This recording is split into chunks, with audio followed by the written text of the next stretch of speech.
Apakah kalian pernah terpikir bagaimana satu negeri bisa berubah dari tanah paling subur menjadi padang paling gersang, bukan karena bencana alam, tapi karena bencana di dalam hati? Di satu masa, manusia bersujud kepada patung emas yang bisu, lalu menantang langit dengan kesombongan. Di masa lain, sebuah negeri kembali hidup hanya karena doa, tetapi runtuh lagi karena lupa bersyukur. Dan di masa berikutnya, seorang raja muda diuji bukan dengan perang besar, melainkan dengan satu hal yang paling sulit: tidak marah, bahkan saat lelahnya berada di puncak. 3 zaman, 3 nabi, satu rangkaian cahaya: Ilyas, Ilyasa, dan Zulkifli. Sebelumnya, bantu subscribe, like, dan tulis amin di kolom komentar.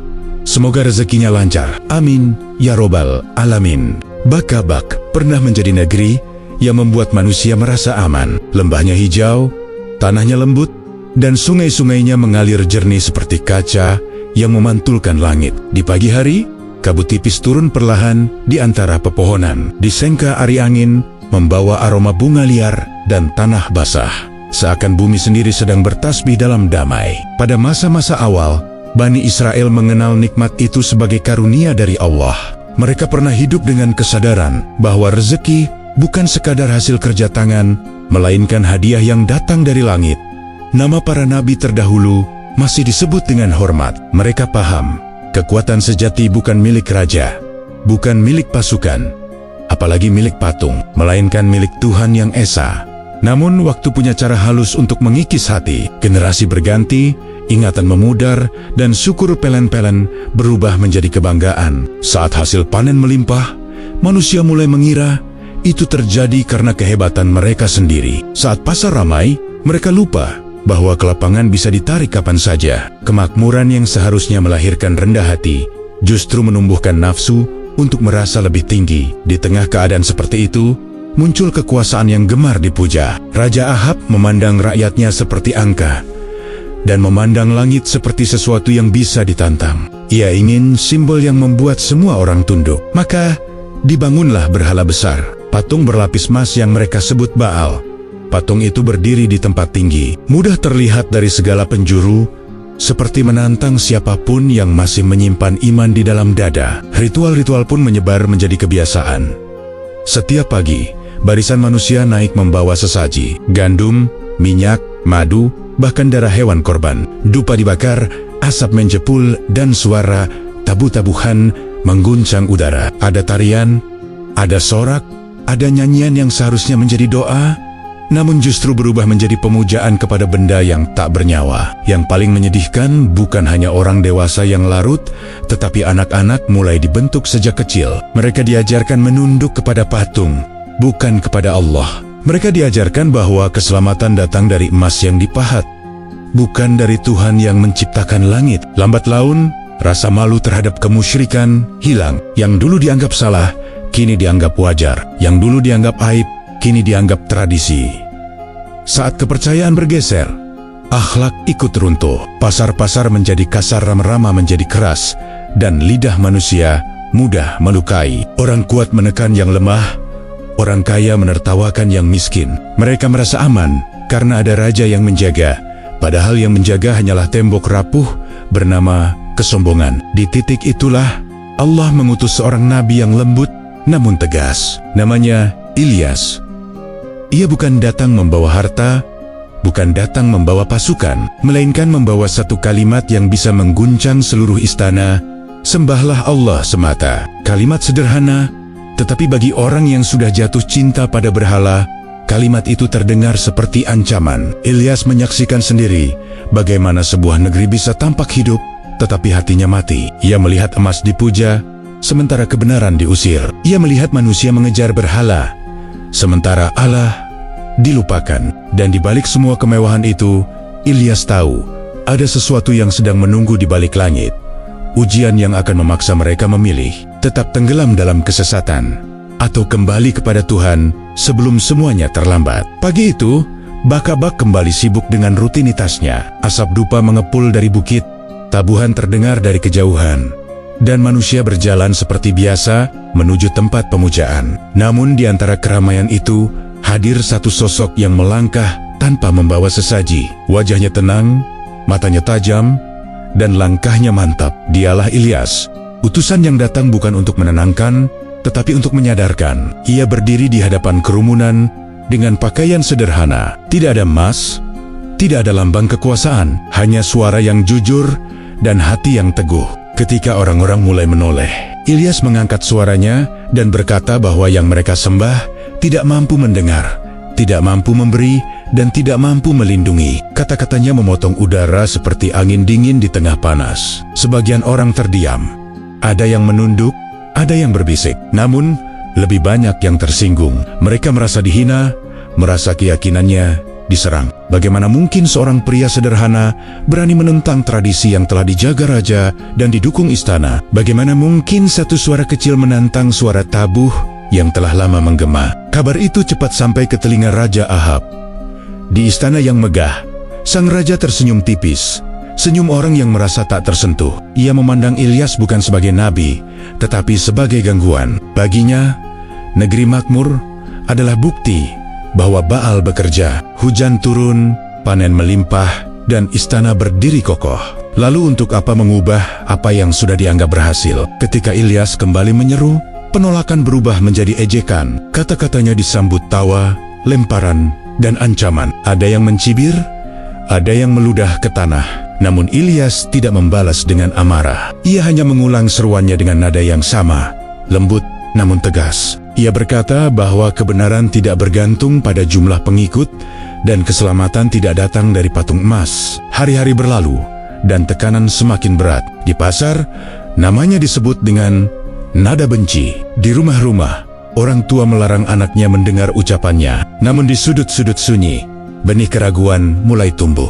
Ada yang mulai bertanya dalam hati, jika Baal begitu kuat, mengapa harus dibela dengan kekerasan? Jika Baal berkuasa, mengapa marah pada satu seruan kecil? Ilyas menyadari, kata-kata saja tidak cukup bagi hati yang tertutup.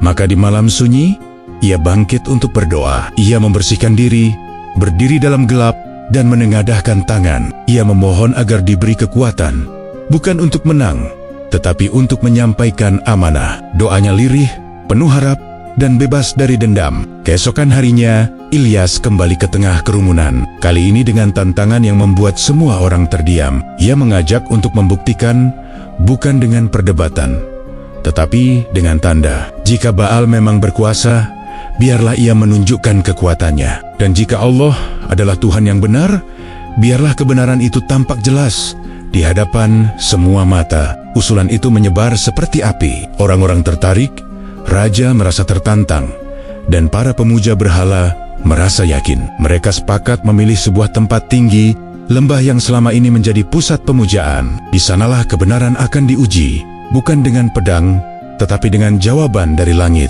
Di balik kegaduhan itu, Ilyas melangkah dengan tenang. Ia tahu tantangan ini bukan tentang dirinya. Ini tentang membuka mata yang telah lama tertutup oleh kesombongan. Dan saat hari penentuan semakin dekat, Bakabak tanpa sadar sedang berjalan menuju satu momen yang akan mengubah segalanya. Hari yang dijanjikan akhirnya tiba. Sejak pagi buta, manusia berbandong-bandong menuju lembah Karmel. Tempat itu berada di dataran tinggi, luas, dan terbuka, seolah diciptakan untuk menyaksikan keputusan besar. Udara terasa panas, debu beterbangan, dan suara langkah kaki bercampur dengan bisik-bisik penuh rasa penasaran. Semua ingin melihat siapa yang benar-benar berkuasa. Di satu sisi lembah, para pemuja Baal menyiapkan altar mereka. Batu-batu besar disusun rapi, kayu ditumpuk, dan seekor sapi jantan dipilih sebagai persembahan. Pakaian mereka berwarna mencolok, wajahnya penuh keyakinan. Mereka merasa berada di pihak yang kuat, didukung raja, jumlah, dan tradisi yang telah lama berakar. Di sisi lain, Ilyas berdiri sendirian. Tidak ada pasukan, tidak ada hiasan. Ia hanya ditemani keyakinan yang tenang. Orang-orang memandangnya dengan campuran ejekan dan rasa ingin tahu. Bagi sebahian, ia tampak kecil. Namun bagi langit, ia membawa amanah yang besar. Ketika matahari mulai naik, para pemuja Baal memulai ritual. Mereka berseru keras, memanggil nama dewa mereka berulang-ulang. Gendang ditabuh, tarian diputar, dan dupa dibakar. Waktu berjalan, keringat mengalir, suara mulai serak. Namun altar tetap diam. Tidak ada api, tidak ada tanda, tidak ada jawaban. Siang berganti sore, jeritan doa semakin keras. Bahkan sebagian melukai diri sendiri, berharap pengorbanan itu menggerakkan langit. Orang-orang mulai gelisah, sebagian menunduk malu, sebagian menatap kosong. Ilyas memperhatikan dengan tenang. Ia tidak mengejek dengan kebencian, hanya mengingatkan dengan sindiran lembut bahwa yang mereka panggil mungkin tidak mendengar. Akhirnya, giliran Ilyas tiba. Ia meminta altar disiapkan untuknya. Kayu ditata, persembahan diletakkan. Ia bahkan meminta agar air dituangkan hingga membasahi kayu dan parit di sekitarnya, seolah menutup setiap kemungkinan rekayasa. Semua mata mengikuti setiap gerakannya. Lembah mendadak hening. Ilyas lalu mengangkat tangan. Suaranya tidak keras, tidak berteriak. Ia menyebut nama Tuhan dengan penuh ketundukan. Ia memohon agar kebenaran ditampakkan, bukan untuk kemuliaannya, tetapi agar manusia kembali ingat kepada pencipta mereka. Doanya sederhana, jujur, dan penuh keyakinan. Belum lama doa itu selesai, langit berubah, awan berkumpul, angin berhenti. Dalam sekejap, kilat membelah angkasa. Api turun dari langit dengan cahaya yang menyilaukan. Persembahan terbakar seketika. Kayu, batu, bahkan air di sekitarnya seolah lenyap dalam panas yang dahsyat. Lembah Karmil terang oleh cahaya yang membuat manusia terdiam tanpa kata. Sebagian orang jatuh, tersungkur. Sebagian menutup wajah karena takut. Ada yang menangis, ada yang berteriak menyebut nama Allah. Untuk sesaat, kebenaran tampak jelas tanpa perlu penjelasan panjang. Patung yang diagungkan tidak menjawab. Tuhan yang diseru Ilyas menjawab dengan kuasa. Namun tidak semua hati terbuka. Raja Ahab dan para pemuka yang sombong justru menatap dengan amarah. Mereka menolak mengakui apa yang baru saja disaksikan. Bagi mereka, mengakui kebenaran berarti kehilangan kekuasaan. Maka yang lahir bukan tobat, melainkan kebencian. Hari itu seharusnya menjadi titik balik. Tetapi bagi sebagian manusia, bukti terbesar pun tidak cukup jika hati sudah terkunci. Dan dari lembah itulah, sebuah konflik yang lebih gelap mulai bergerak, membawa Ilyas menuju ujian yang lebih berat dari sebelumnya. Peristiwa di lembah Karmil menyebar lebih cepat dari angin. Api dari langit telah dilihat ribuan mata, dan bisik-bisik tentang kebenaran memenuhi sudut-sudut Bakabak. Sebagian orang pulang dengan hati bergetar. Mereka sadar bahwa yang mereka sembah selama ini tidak pernah menjawab. Namun di istana, suasana justru membeku oleh amarah yang tertahan. Raja Ahab tidak melihat peristiwa itu sebagai tanda, ia melihatnya sebagai ancaman. Baginya, mengakui kebenaran berarti meruntuhkan singgasana yang dibangun dari pujian palsu. Di hadapan para pembesar, ia menuduh Ilyas sebagai tukang sihir yang menipu rakyat. Kata-kata itu diulang, diperkeras, dan disebarkan, hingga kebohongan terdengar seperti kebenaran. Perintah pun keluar dengan dingin. Mereka yang mulai meninggalkan Baal diawasi. Mereka yang berani menyebut nama Allah dengan lantang ditangkap. Jalan-jalan yang kemarin ramai kini dipenuhi ketakutan. Orang-orang berbicara dengan suara pelan, menunduk saat berpapasan dengan pengawal. Negeri yang tampak makmur berubah menjadi tempat yang sunyi oleh rasa takut. Ilyas terus berjalan menyampaikan seruan yang sama. Ia tahu bahaya mengintai, namun amanah lebih berat dari rasa takut. Di pasar, ia disambut lemparan kata-kata kasar. Di jalan, batu melayang. Tubuhnya terluka, darah menetes, tetapi langkahnya tidak berhenti. Ia tidak mengutuk, tidak membalas. Ia hanya berkata bahwa keselamatan tidak datang dari kekerasan, melainkan dari kembali kepada Allah. Kekejaman mencapai puncaknya ketika seorang lelaki beriman menolak tunduk pada perintah raja. Ia memilih mempertahankan tauhid meski tahu risikonya. Raja Ahab memerintahkan pembunuhan tanpa pengadilan. Tanah lelaki itu dirampas, jasadnya dikubur diam-diam, dan di atasnya dibangun kebun agar kejahatan tampak seperti kemakmuran. Keheningan malam menelan jeritan yang tidak sempat terdengar. Kabar itu sampai kepada Ilyas. Ia terdiam lama. Kesedihan bercampur marah memenuhi dadanya, namun ia menahannya. Dengan langkah tegas, ia mendatangi istana. Di hadapan raja, ia mengingatkan bahwa darah yang tertumpah tidak pernah hilang dari penglihatan langit. Ia memperingatkan bahwa kezaliman yang ditutup kebohongan akan membuka pintu azab. Ahab tertawa mengejek. Ia merasa aman oleh pasukan dan harta. Ancaman Ilyas dianggap angin lalu. Namun hari-hari berikutnya, sesuatu mulai berubah. Putra raja jatuh sakit. Tabib dipanggil ramuan, dikoba doa kepada berhala dipanjatkan.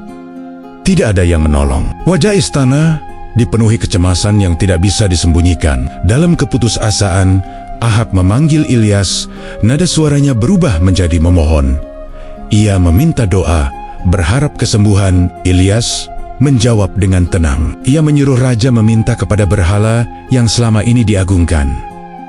Jawaban itu menusuk lebih dalam dari pedang. Amarah meledak. Perintah penangkapan pun diberikan. Pengawal menyeret Ilyas ke ruang penuh patung. Namun di sana sesuatu yang aneh terjadi. Angin berhembus kencang, lampu padam, dan satu persatu pengawal roboh tanpa sentuhan. Ilyas berdiri tegak. Ia menghancurkan patang-patang itu hingga berkeping-keping, lalu pergi tanpa tergesa.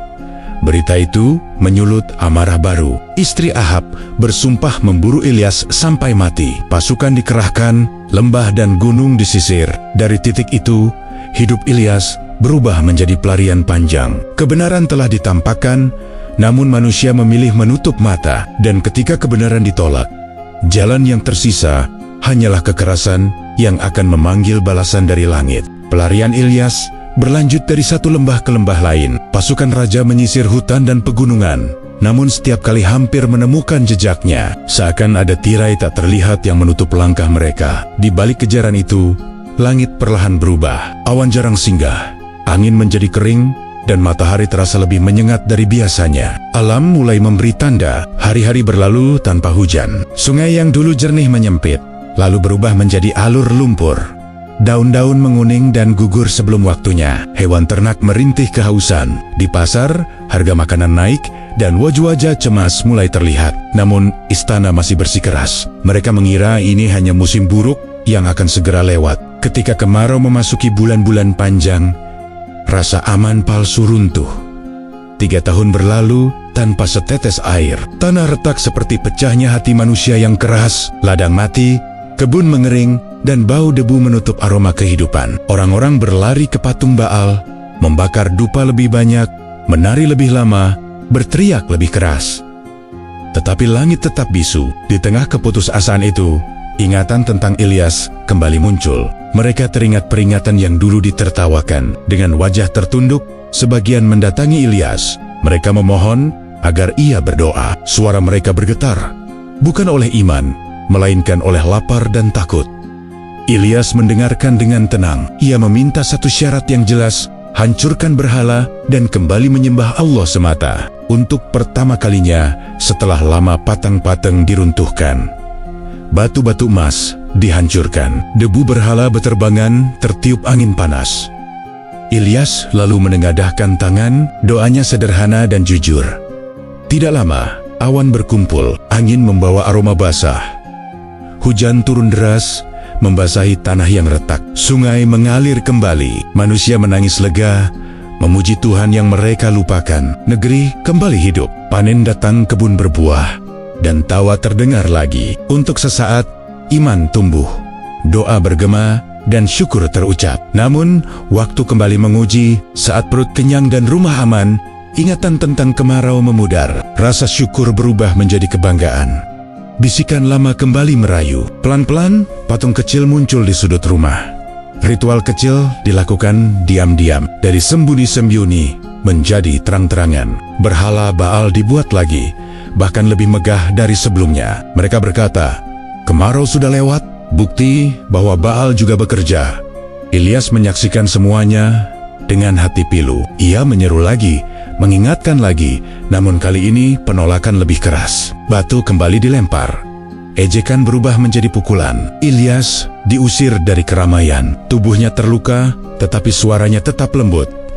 Ia berjalan menjauh ke padang sunyi. Di sana, ia berdoa dengan air mata. Ia memohon agar kaumnya diberi pelajaran, bukan untuk membalas dendam, tetapi agar mereka sadar sebelum terlambat. Doa itu naik ke langit. Tak lama, awan kembali menjauh, panas kembali membakar.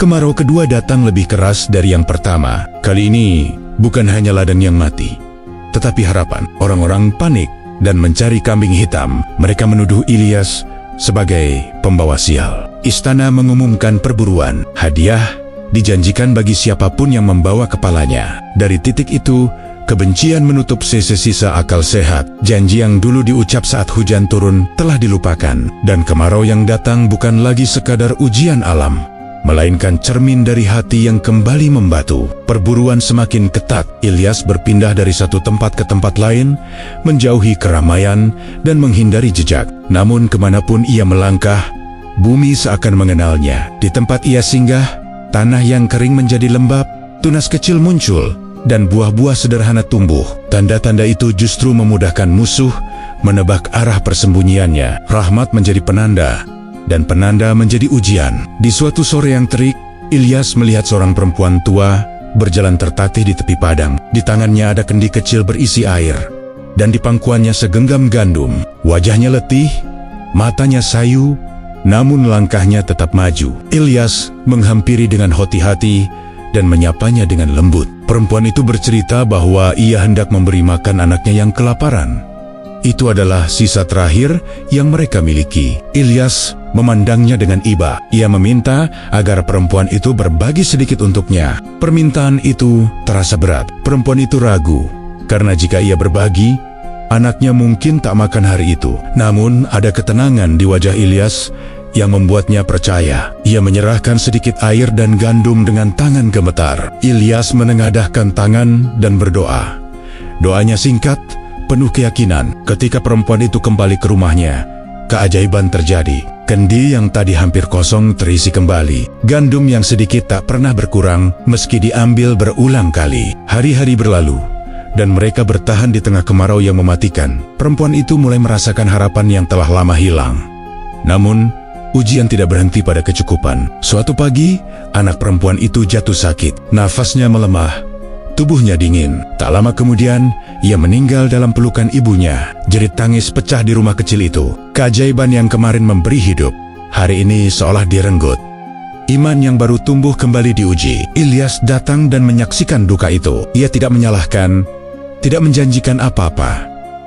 Ia hanya bersujud dan berdoa dengan sepenuh hati. Ia memohon agar Allah mengembalikan nyawa anak itu, bukan untuk membuktikan diri, tetapi agar hati seorang ibu tidak hancur oleh putus asa. Dalam keheningan yang tebal, doa itu berakhir. Perlahan, dada anak itu bergerak, nafas kembali mengalir.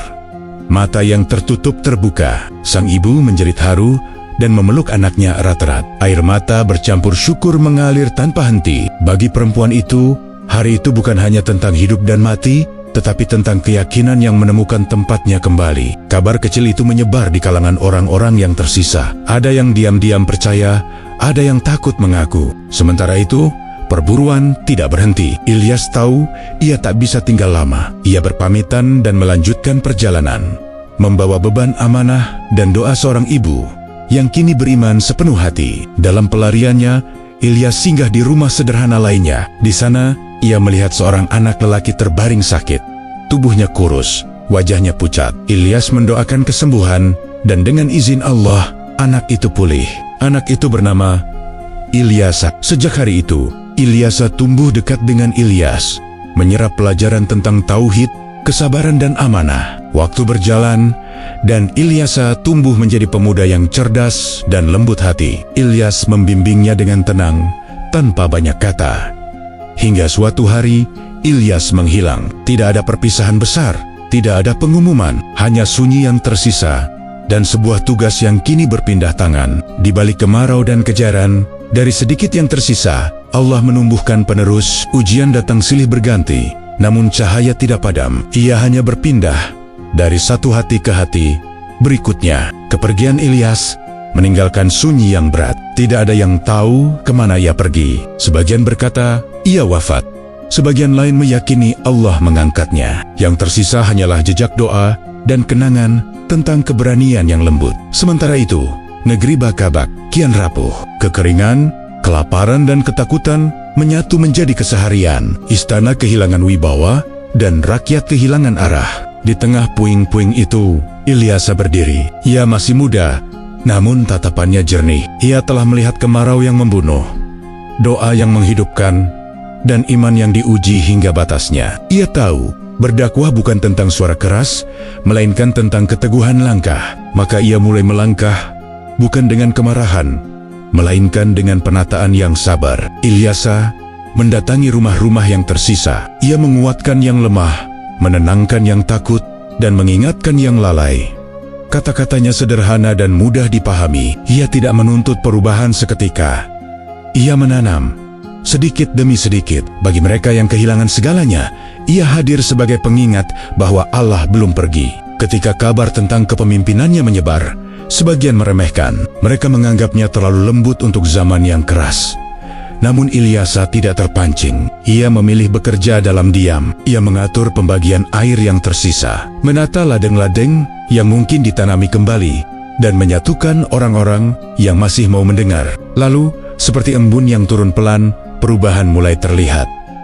Awan tipis muncul di kejauhan. Angin membawa aroma basah yang telah lama hilang. Ilyasa menengadahkan tangan dan berdoa, bukan sebagai tuntutan, tetapi sebagai permohonan. Hujan turun, mula-mula ragu, lalu deras. Tanah menyerapnya dengan rakus. Sungai kembali bernyanyi. Tangis pecah di mana-mana. Manusia bersujud di lumpur yang basah. Bagi banyak orang, ini bukan sekadar hujan, melainkan jawaban. Ilyasa berdiri di antara mereka, menunduk syukur. Ia tahu, tugasnya baru dimulai. Hujan bisa menyuburkan tanah, tetapi menjaga hati tetap lurus jauh lebih sulit. Beberapa waktu berlalu, dan negeri mulai pulih. Ladang menghijau, pasar kembali hidup, dan anak-anak tertawa. Namun Ilyasa tidak lengah. Ia mengingatkan bahwa kemakmuran adalah ujian yang lebih halus. Ia menegakkan keadilan dalam perkara kecil, agar tidak tumbuh kezaliman dalam perkara besar. Di sisi lain, godaan lama belum mati. Ada jang dayam-dayam merindukan ritual lama. Ada yang mulai menyimpan patung kecil, katanya sekadar tradisi. Ilyasa tidak langsung menghukum. Ia mendekati, berbicara, dan mengingatkan. Ia percaya iman yang dipaksa akan rapuh, sementara iman yang dipahami akan bertahan. Malam-malamnya diisi doa, siangnya diisi pelayanan. Ia mengikat kembali yang tercerai, menambal yang robek, dan menegakkan yang miring. Dari reruntuhan, ia membangun dengan kesabaran. Dari kepergian seorang guru, ia menerima amanah sebagai penerus. Ilyasa tahu, jalan ini panjang dan berliku. Akan ada hari ketika yang lembut dianggap lemah, dan yang adil dianggap lamban. Namun ia telah belajar dari Ilyas bahwa kebenaran tidak selalu datang sebagai ledakan. Kadang ia hadir sebagai hujan yang turun perlahan, menghidupkan tanah yang pernah mati. Satu tetes demi satu tetes. Hujan yang turun bukan hanya membasahi tanah, tetapi juga menghidupkan harapan.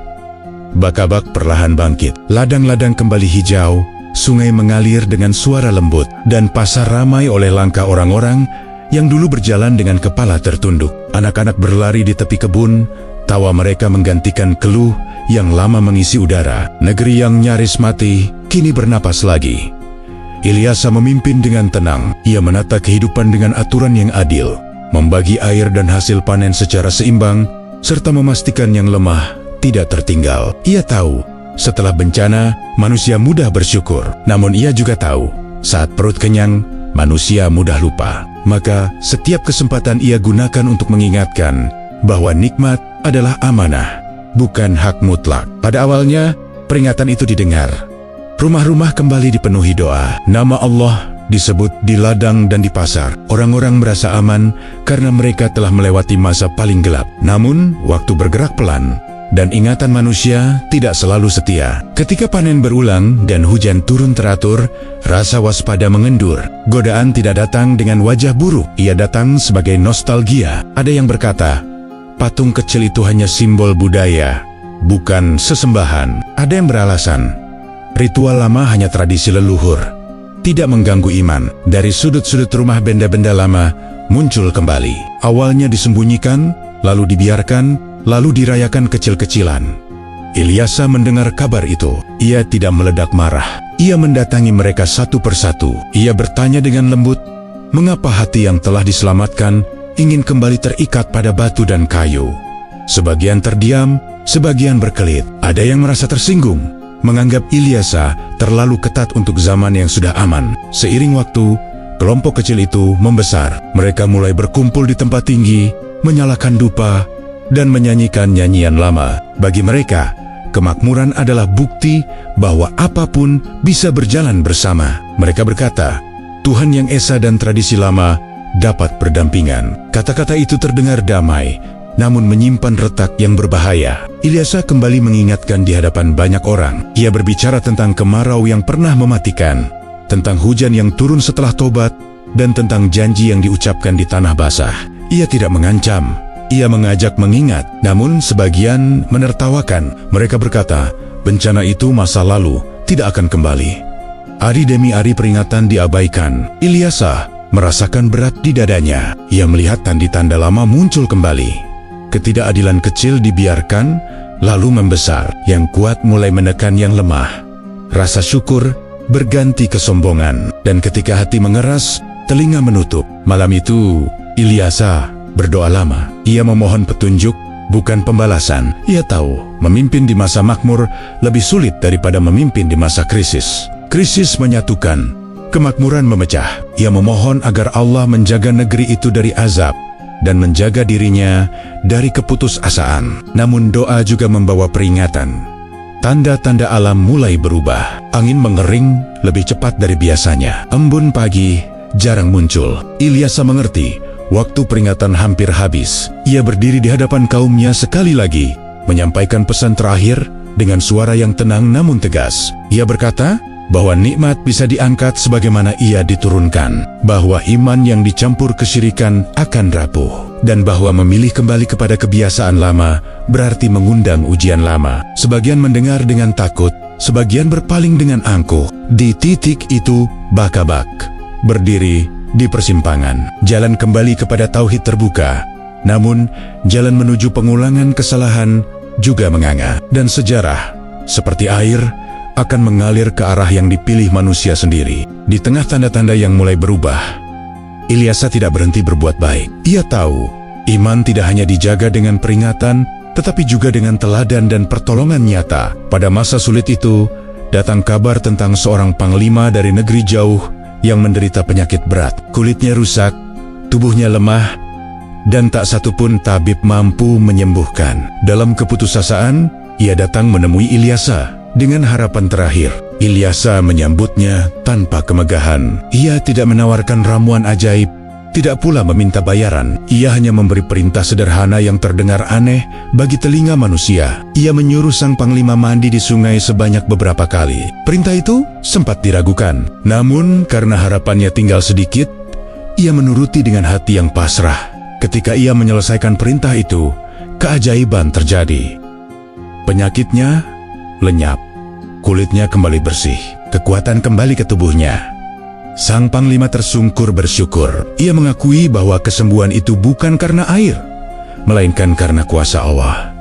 Ia menawarkan hadiah besar sebagai ungkapan terima kasih. Ilyasa menolak dengan tegas namun lembut. Ia berkata bahwa rahmat tidak diperjualbelikan. Kesembuhan adalah karunia Allah, bukan jasa manusia. Sang panglima pulang dengan hati yang berubah. Ia berjanji meninggalkan sesembahan lamanya dan hanya menyembah Allah semata. Namun di balik peristiwa itu, ujian lain muncul. Seorang pelayan dekat Ilyasa tergoda oleh kilau hadiah. Diam-diam ia menyusul sang panglima dan meminta sebagian harta dengan alasan palsu. Ia mengira perbuatannya tak akan diketahui. Namun, kebenaran tidak pernah jauh dari penglihatan langit. Ketika pelayan itu kembali, Ilyasa menatapnya dengan pandangan tenang namun menusuk. Ia menegur kebohongan itu tanpa teriakan. Ia menyampaikan akibat dari ketamakan. Seketika, penyakit yang telah disembuhkan menimpa pelayan itu. Tubuhnya melemah dan penyesalan datang terlambat. Peristiwa itu mengguncang banyak orang. Mereka belajar bahwa mukjizat menguatkan iman, tetapi ketamakan merusaknya dari dalam. Tak lama berselang, datang seorang janda miskin dengan 2 anak. Hutang menumpuk dan ancaman kehilangan anak menghantui. Ia hanya memiliki sedikit minyak. Ilyasa memintanya mengumpulkan wadah kosong sebanyak mungkin. Dengan ragu, ia menuruti. Minyak itu dituangkan dan terus mengalir hingga semua wadah penuh. Dari sedikit yang ada, Allah memberi kecukupan yang luas, hutang lunas, dan kehidupan kembali tertata. Pada kesempatan lain, makanan langka melanda. Ilyasa memerintahkan agar roti yang sedikit dibagikan kepada banyak orang. Keraguan muncul, namun perintah dijalankan. Semua macan hingga kenyang, dan sisa masih ada. Orang-orang melihat bahwa memberi tidak mengurangi, justru melapangkan. Mukjizat-mukjizat itu menjadi penopang bagi yang lemah. Namun bagi sebagian yang hatinya condong pada dunia, peristiwa itu justru memancing iri dan bisik-bisik. Ada yang berkata, kekuatan seperti ini seharusnya mengalirkan harta. Ada yang berharap keuntungan dari kedekatan dengan Nabi. Ilyasa menyadari ujian terbesar bukan pada kekurangan, tetapi pada kelimpahan. Ia menegakkan batas dengan adil. Ia mengingatkan bahwa iman dan dunia tidak boleh dipertukarkan. Di saat yang sama, ia tetap melayani tanpa lelah, agar kebaikan tidak berhenti karena keburukan segelintir orang. Hari-hari itu menegaskan satu pelajaran: mukjizat hadir untuk menguatkan yang tulus, sementara ketamakan akan membuka aibnya sendiri. Dan di antara keduanya, jalan lurus hanya dapat dijaga oleh hati yang ikhlas dan tangan yang bersih. Ketegangan perlahan merayap ke negeri, bukan karena hujan yang berhenti, tetapi karena bisik-bisik perang yang mulai terdengar. Kabar tentang pasukan asing menyebar dari mulut ke mulut. Orang-orang cemas, persediaan dikumpulkan, dan pintu-pintu kota dijaga lebih ketat. Dalam suasana seperti itu, keputusan kecil bisa menjadi pemicu kehancuran besar. Ilyasa mengamati dengan tenang. Ia tidak terburu-buru mengangkat senjata. Ia tahu ketakutan sering membuat manusia mengambil langkah yang salah. Ia mengumpulkan para pemimpin setempat, mendengarkan laporan dengan sabar, lalu meminta semua menahan diri. Bagi sebagian orang, sikap ini dianggap lemah. Mereka ingin tindakan cepat dan keras. Tak lama kemudian, kelaparan mulai terasa. Jalur dagang terganggu. Harga bahan pokok melonjak. Antrian panjang terlihat di pasar. Orang-orang mulai saling menyalahkan. Ada yang menuduh kelembutan Ilyasa sebagai penyebab. Ada yang berteriak bahwa musuh harus dihantam sebelum terlambat. Ilyasa tidak menutup telinga. Ia mendengar semua keluhan. Ia merasakan lapar bersama rakyatnya. Namun ia tetap menolak keputusan yang lahir dari amarah. Ia memerintahkan agar cadangan dibagikan secara adil. Ia melarang penimbunan. Ia menegakkan kejujuran di pasar. Langkah-langkah ini tidak populer, tetapi menahan kerusakan agar tidak membesar. Di tengah tekanan, datang kabar bahwa pasukan musuh bergerak di malam hari. Ketegangan mencapai puncak. Para pengawal meminta izin menyerang lebih dulu. Ilyasa meminta waktu. Ia berdoa dalam sunyi. Ia memohon agar jalan keluar dibukakan tanpa menambah korban. Malam itu, ia mengumpulkan para pemimpin dan memberi perintah yang terdengar aneh. Ia meminta mereka menyiapkan parit-parit di lembah kering di luar kota. Tidak ada hujan, tidak ada sungai, banyak yang ragu. Namun perintah dijalankan. Tanah keras digali dengan sisa tenaga yang ada. Fajar menyingsing. Dari kehauan terdengar gemuruh yang membingungkan. Pasukan musuh panik oleh suara yang mereka kira bala bantuan besar. Mereka mundur terburu-buru, meninggalkan perkemahan dan persediaan. Ketika matahari naik, orang-orang menemukan makanan dan bekal yang ditinggalkan. Kelaparan mereda tanpa setetes darah pun tertumpah kota bersorak. Namun di tengah kegembiraan, ada satu pelajaran pahit. Seorang pengawal yang sebelumnya mengejek perintah Ilyasa terinjak dalam kerumunan dan meninggal. Ia melihat kebenaran dengan matanya, tetapi tidak sempat menikmatinya. Peristiwa itu mengguncang hati banyak orang. Ilyasa tidak merayakan kemenangan dengan angkuh. Ia menenangkan rakyat. Ia mengingatkan bahwa keselamatan datang dari ketaatan, bukan dari kebencian. Ia meminta agar musuh yang tersisa diperlakukan manusiawi dan dipulangkan. Keputusan ini kembali menuai protes, namun membawa jeda damai yang sangat dibutuhkan. Hari-hari berikutnya, keadaan membaik, pasar stabil, makanan tersedia, dan ketakutan berkurang. Orang-orang mulai menyadari bahwa kelembutan bukan tanda kelemahan. Justru sikap itulah yang menahan kehancuran ketika emosi ingin mengambil alih. Namun, tidak semua belajar. Ada yang menyimpan dendam, ada yang menunggu kesempatan. Ilyasa tahu badai belum tentu berlalu sepenuhnya. Tetapi ia juga tahu setiap hari yang diselamatkan dari darah adalah kemenangan sejati. Di masa-masa seperti itu, kepemimpinan diuji bukan oleh teriakan perang, melainkan oleh kemampuan menahan diri. Dan Ilyasa membuktikan bahwa kebijaksanaan yang lembut bisa menjadi perisai paling kuat bagi sebuah negeri. Waktu berjalan tanpa menunggu siapapun. Rambut Ilyasa memutih, langkahnya melambat, dan malam-malamnya semakin sering diisi renungan panjang. Ia memandang negeri yang pernah runtuh, lalu bangkit kembali. Ia tahu setiap kebangkitan membutuhkan penjaga, dan setiap penjaga pada akhirnya harus digantikan. Ilyasa tidak memiliki putra yang dapat langsung mewarisi tugas itu. Namun baginya, kepemimpinan bukan warisan darah, melainkan amanah iman. Ia mencari seseorang yang tidak hanya kuat dan cerdas, tetapi mampu menahan diri ketika godaan datang. Seseorang yang tetap teguh saat dipuji dan tetap adil saat disakiti. Pada suatu hari, Ilyasa mengumpulkan rakyat di alun-alun. Wajah-wajah penasaran memenuhi ruang terbuka itu. Dengan suara tenang namun berwibawa, ia mengumumkan niatnya untuk menyerahkan kepemimpinan. Ia berkata bahwa siapapun boleh maju, tanpa melihat asal-usul, harta, atau kedudukan. Semua memiliki kesempatan yang sama, namun ia menetapkan 3 syarat. Pertama, berpuasa di siang hari, menahan lapar dan haus di tengah tugas. Kedua, beribadah di malam hari, menjaga hubungan dengan Tuhan saat dunia terlelap. Ketiga, tidak marah, bahkan ketika diprovokasi dan dilelahkan. Alun-alun mendadak sunyi. Wajah-wajah yang semula bersemangat kini tertunduk. Syarat itu terdengar sederhana, tetapi berat untuk ditanggung terus-menerus. Banyak yang menyadari bahwa berkuasa lebih mudah daripada menahan diri. Hening panjang menyelimuti kerumunan. Tidak ada yang berani melangkah. Di tengah keheningan itu, seorang pemuda berdiri, pakaiannya sederhana, wajahnya bersih, dan matanya tenang.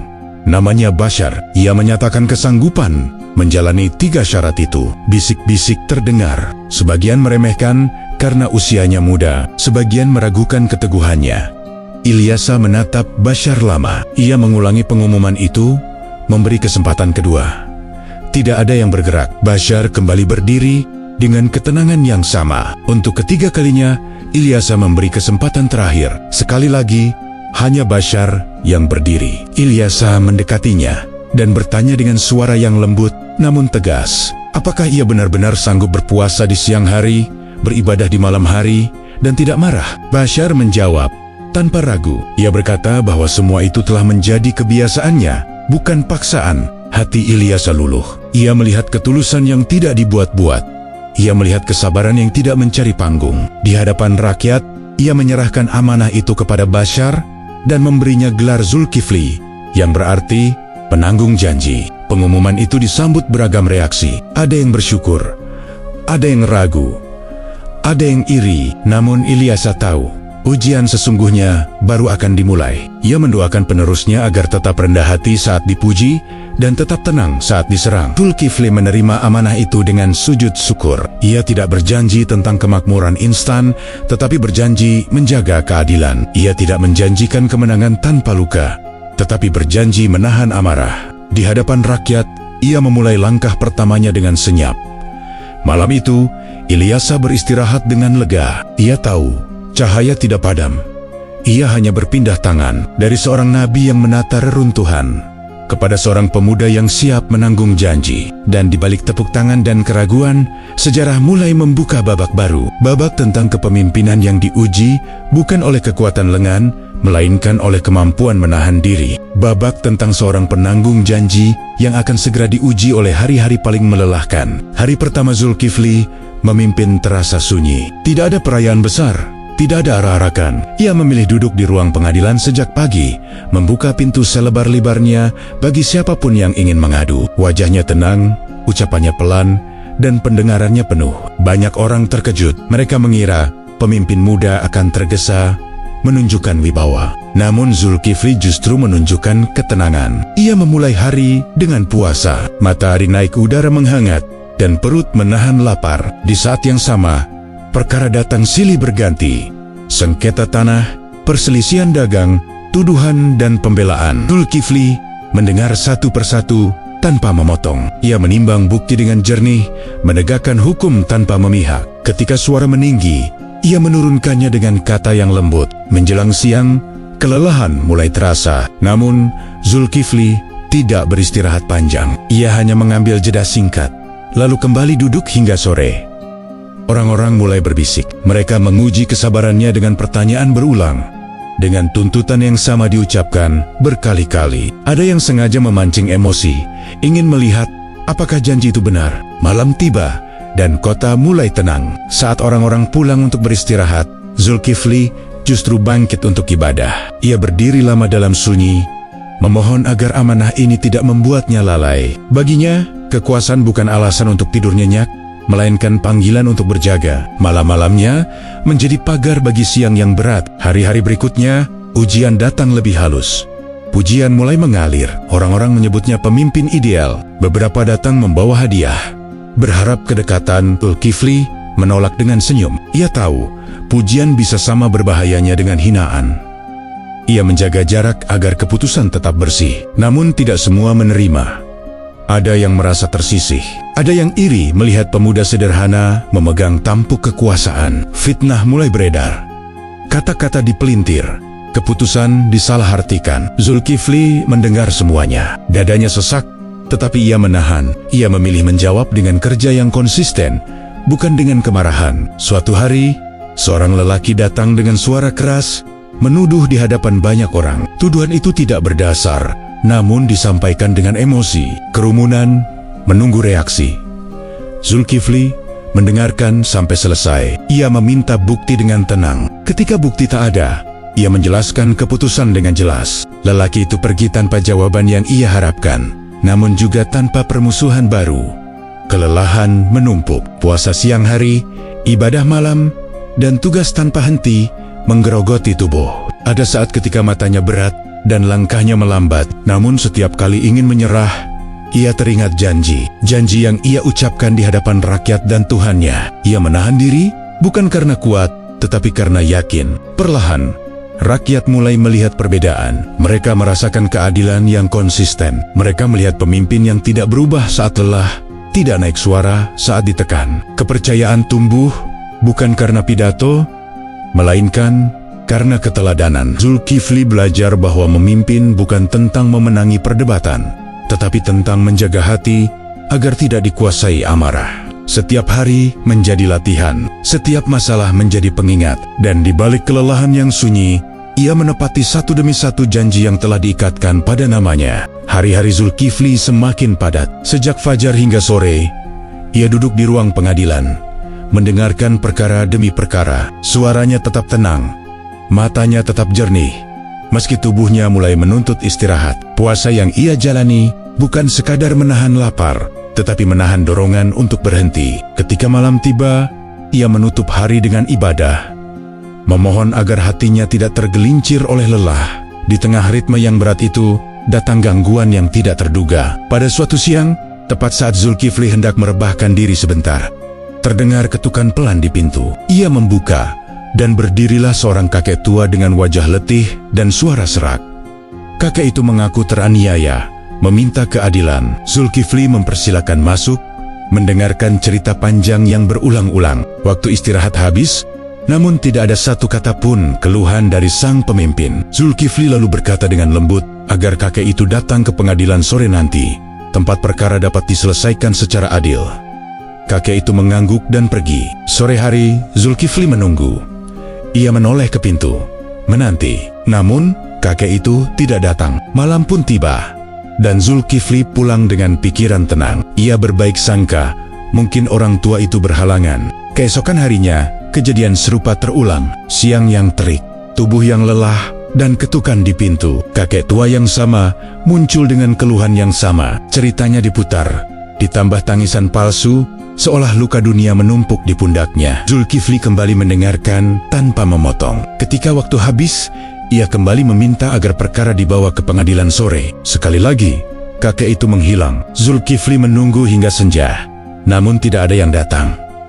Malam itu, ia pulang dengan tubuh semakin penat, namun wajahnya tetap tenang. Ia menutup hari dengan doa, menyerahkan kejanggalan itu kepada Allah.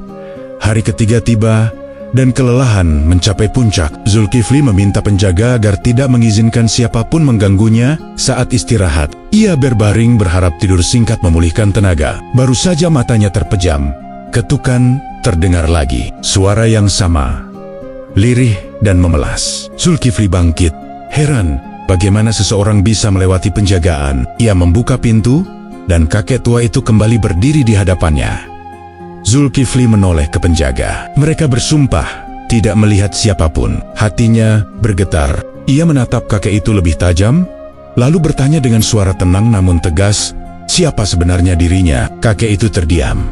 Wajahnya berubah, dan pengakuan pun keluar. Ia mengaku datang untuk menguji, bukan meminta keadilan. Ia ingin memancing amarah di saat lelah, ingin melihat janji dilanggar. Namun usahanya gagal.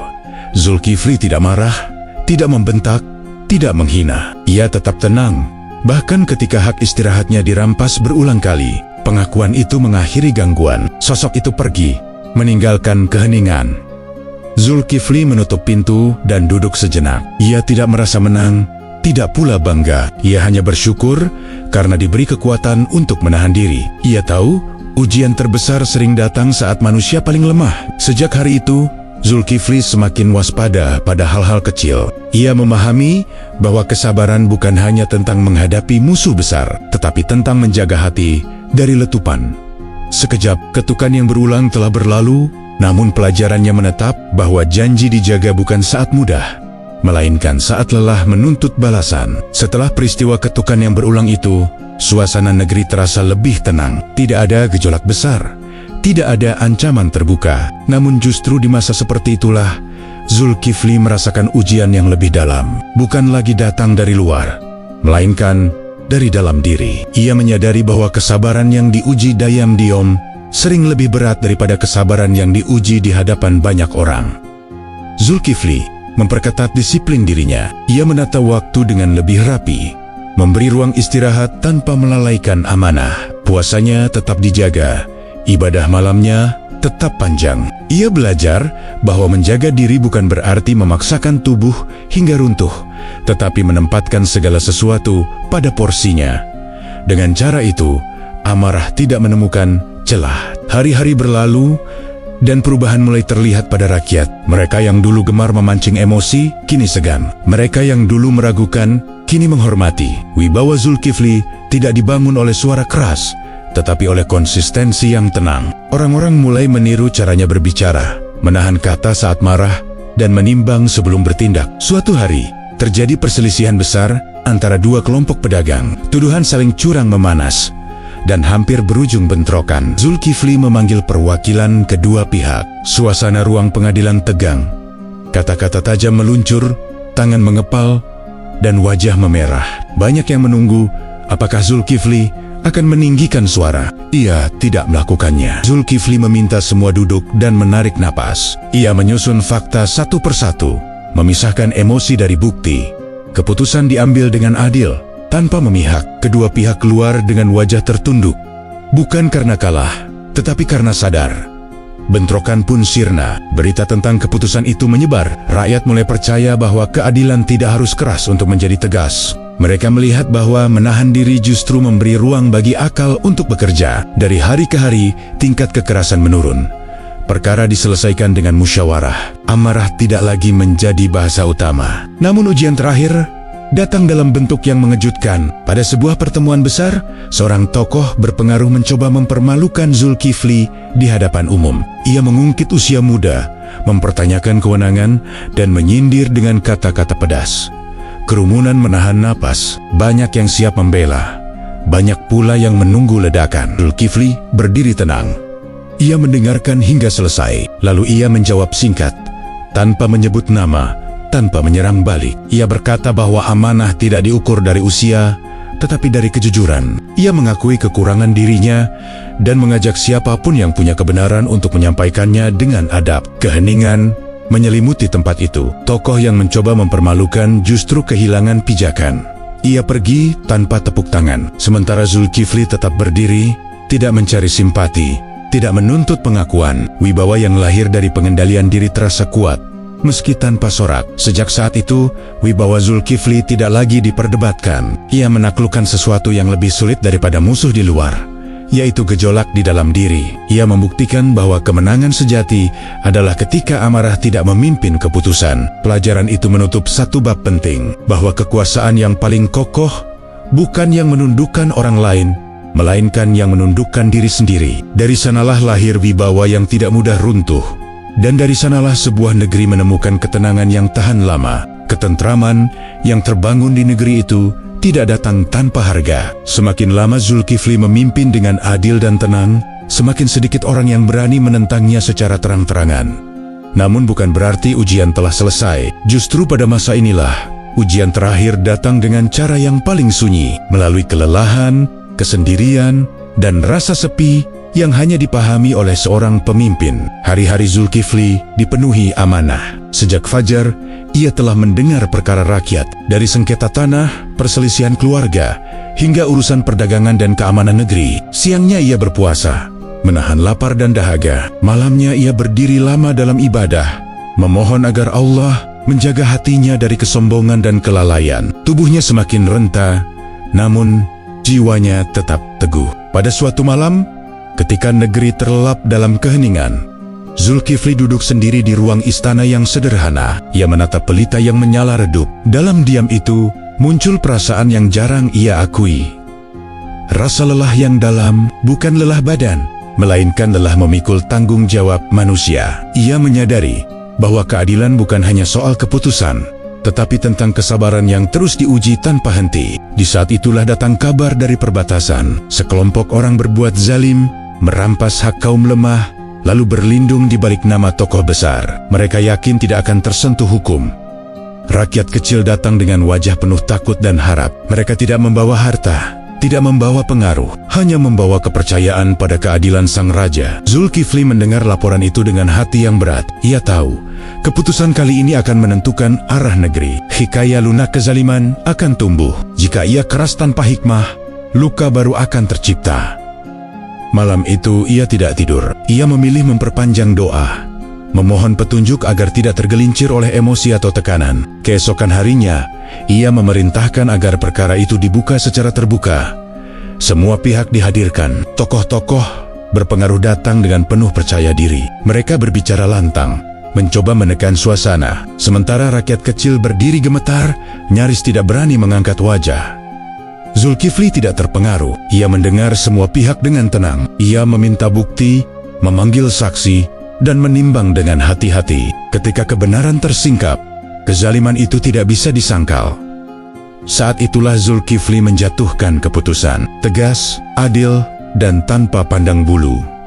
Hak dikembalikan kepada yang lemah. Pelaku zalim dihukum sesuai ketentuan. Keputusan itu mengguncang negeri. Banyak yang terkejut, ada yang kecewa, ada yang marah, ada pula yang takut. Namun di balik semua itu, rakyat kecil menangis haru. Mereka melihat bahwa keadilan benar-benar hidup, bukan sebagai slogan, tetapi sebagai tindakan nyata. Sejak hari itu, Zulkifli merasakan ketenangan yang berbeda. Bukan karena pujian, tetapi karena hatinya mantap.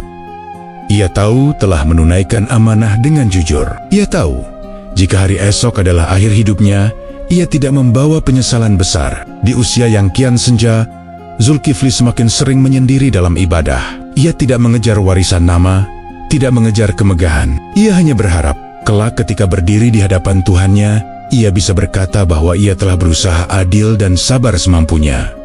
Ujian terakhir itu mengajarkan satu hal, bahwa keadilan sejati sering lahir dari keberanian untuk berdiri sendiri, dan kesabaran tertinggi adalah tetap lurus. Meski jalan itu sunyi, waktu berjalan tanpa suara, negeri itu tetap berdiri.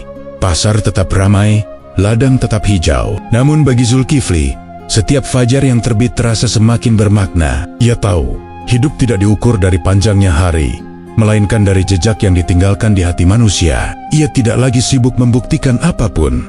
Tugasnya kini adalah menjaga amanah hingga akhir napas. Di usia yang menua, langkahnya melambat, tetapi pikirannya tetap jernih. Ia masih duduk di majelis keadilan, mendengar perkara dengan kesabaran yang sama. Tidak ada perubahan pada caranya memimpin.